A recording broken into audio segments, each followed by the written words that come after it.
Judge Arthur Engoron gave an enormous victory to the AG on Friday by handing down a $355 million plus potentially $100 million interest verdict against former President Donald Trump in his civil fraud case. And shortly after that ruling, Attorney General James delivered a very stern message.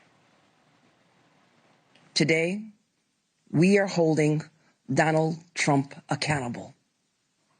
We are holding him accountable for lying, cheating, and a lack of contrition, and for flouting the rules that all of us must play by.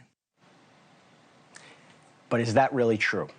Did Donald Trump honestly get treated just like any other person or business by the New York State Attorney General? Because if that's the case, an enormous crackdown may be on the horizon.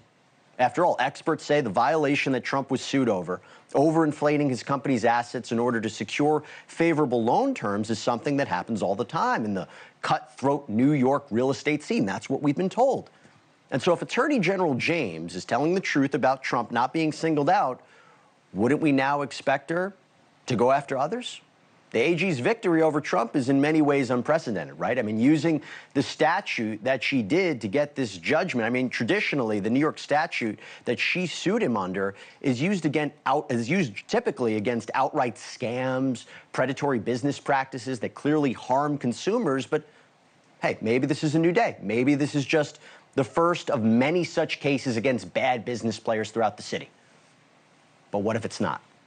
If no other cases like this get brought, if no other real estate titans get taken down for the same violation, doesn't it just play into what Trump has been arguing, that this is all political? Doesn't the AG have to go after others, lest she prove Trump's point? Because to hear business moguls like Shark Tank investment guru Kevin O'Leary tell it, what Donald Trump did is something that happens all the time. If you're a developer, you're an entrepreneur, you go to a bank and you say, look, I want to borrow $200 million to build a building. And they say, well, what assets do you have we can secure this loan against? And you point to a building you built before. And you haggle and you argue about the value of that building. This goes on in every city on earth. That's how real estate developers who are entrepreneurs and take risk borrow money. That's exactly what happened here. Okay, I get it.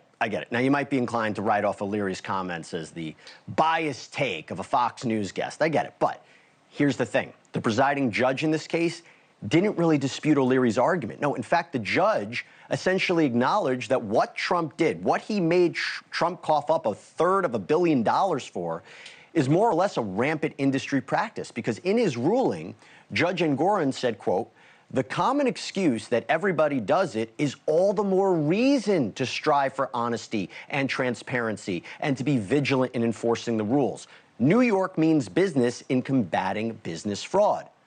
And that message has sparked concern among the New York business community, with even some Democrats arguing that Trump committed a victimless crime and worried about the ramifications of the Trump verdict for big business in the Big Apple. New York's a tough place to make it in anything, and certainly business. So businesses are going to be attacked for something like if you evaluate your property a few $1 million more, it's really inconsequential. Who gets hurt here?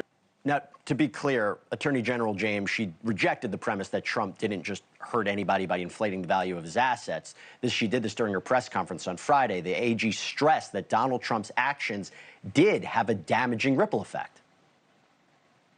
White-collar financial fraud is not a victimless crime. When the powerful break the law and take more than their fair share, there are fewer resources available for working people, small businesses, and families. And that sounds like a prosecutor who considers Trump the tip of the iceberg, right? And one who plans on going after many more moguls. But New York City, the business capital of the world, simply can't afford an exodus of financial giants who feel like that they're in the Attorney General's crosshairs. So what happened? Democratic New York Governor Kathy Hochul, she stepped in to try to calm the fears of New York's business leaders. I think that this is really an extraordinarily unusual circumstance that the law-abiding and rule-following New Yorkers who are business people have nothing to worry about because they're very different than Donald Trump and his behavior. But if Governor Hochul's right, then what does that say? Is it simply that Donald Trump's case is extreme? That his violations were really that much more egregious than everyone else in the business world? Maybe, maybe. Or does it feel like it might be a little bit of a hard sell?